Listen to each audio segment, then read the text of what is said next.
Hello, I am the PNW Dog Mom. This is one of the new pieces I will be releasing from my brand called Deathbed Dog Moms. Look at my website. This video is all about my nonstop dogwear gear that I have accumulated over the years. Some stuff you might recognize, some stuff you might not.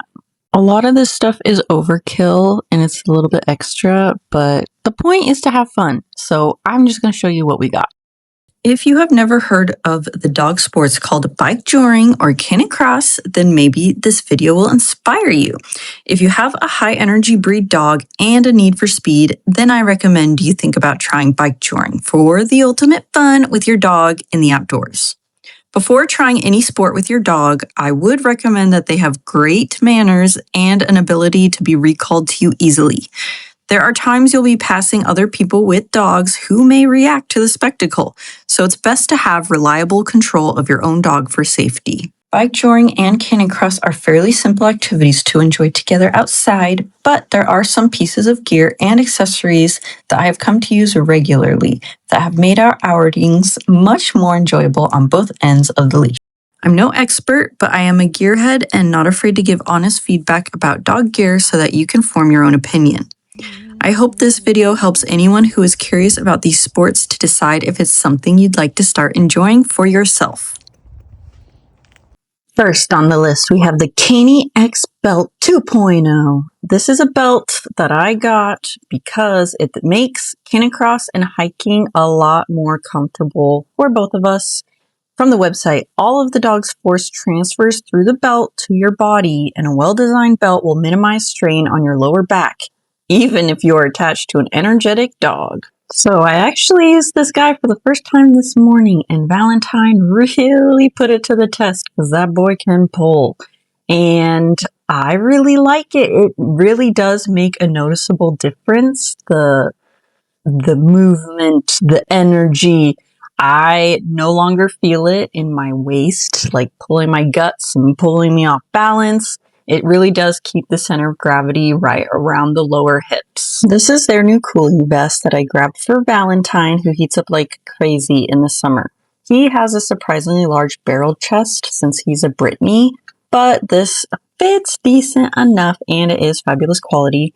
After using it in the heat one day, I was surprised to find that it did stay wet longer than the rough wear version I have for Villain. This is the famous Free Motion Harness 5.0 for baby Valentine. Since he somehow runs at like 100 horsepower, I have been concerned about his comfort with the more novice style joring harness we've been using from Kurgo, although I do love that one. This one is meant to be used during Canicross, bikejoring, ski joring, and other activities with a pulling center above the dog.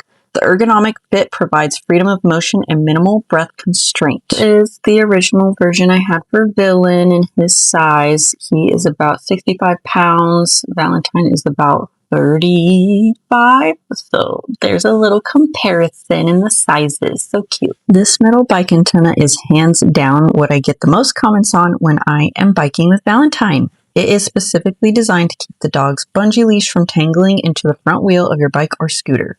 It was the first thing that I knew I had to have when I was planning out my Bikejoring setup.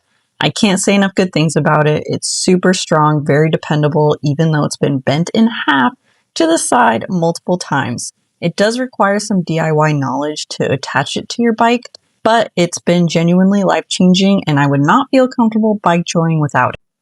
Next is their bungee leash. I have multiple bungee leashes. I'm like, what could make this so special? Because it is an investment, but using it during Canicross today especially, I noticed such a difference. It just makes the experience of a sport where the dog is pulling you so much better. It makes it very smooth. Here I am showing where it kind of threads through the bike antenna so you can imagine what it looks like. Is it totally essential? No. But is it nice? Yes.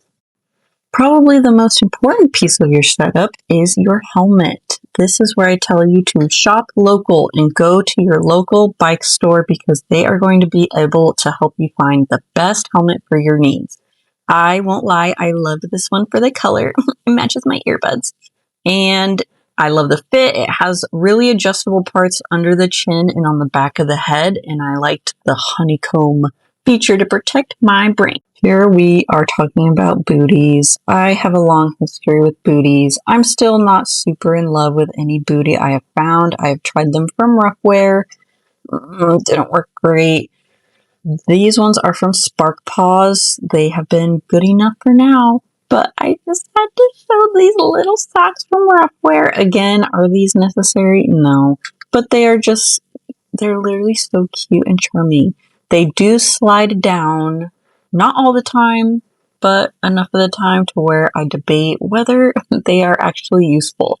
But they are something I like to add onto the dogs when I have time, so I thought I would show you. One thing you are also going to want is a bike bell. This one has a feature where you can pull it down and it will jingle slightly the whole time, but this lets people know you are coming. If you wanted to see a try-on clip of the Cani X belt, then today is your lucky day. I got a size medium. I didn't have to adjust too much, which was great. Obviously extremely sexy when you wear it. I ended up not using the back pocket for my phone since I need quick access to my music, but it is nice to have back there in case you need to store a surprise. Here is where my extremely happy model to show you this harness models for us. It is a very tight fit through the neck hole. This is done on purpose. These harnesses are very extremely engineered to be able to be extremely overkill for someone like me. These are made for legit athletes. But, I mean, if you can have the best, why not? This is what it looks like on his little body with the little pulling part on the back. That's where you hook the leash to.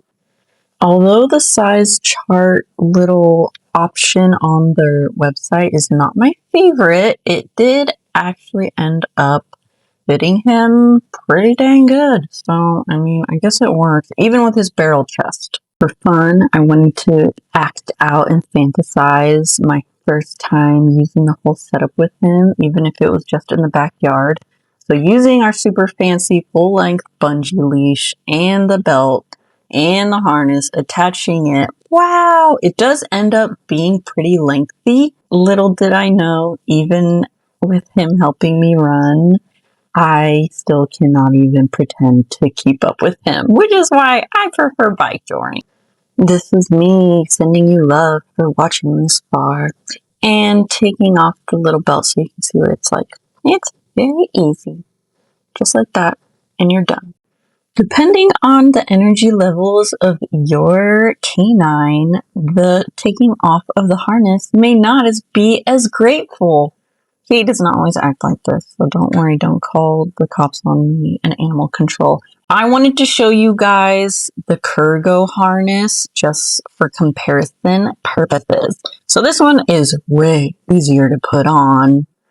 It does say it's listed for Canicross, all the same activities, but you can tell it's a little bit more basic. It just has the tail attachment that is really helpful so that you're not, having the leash attached to their neck, or a different harness that is constructed in a way that will constrict their movement. For the grand finale, here's me using it for your viewing pleasure. This was from this morning. Like I said, I'm not an expert. These videos are for fun. Let me know what you think.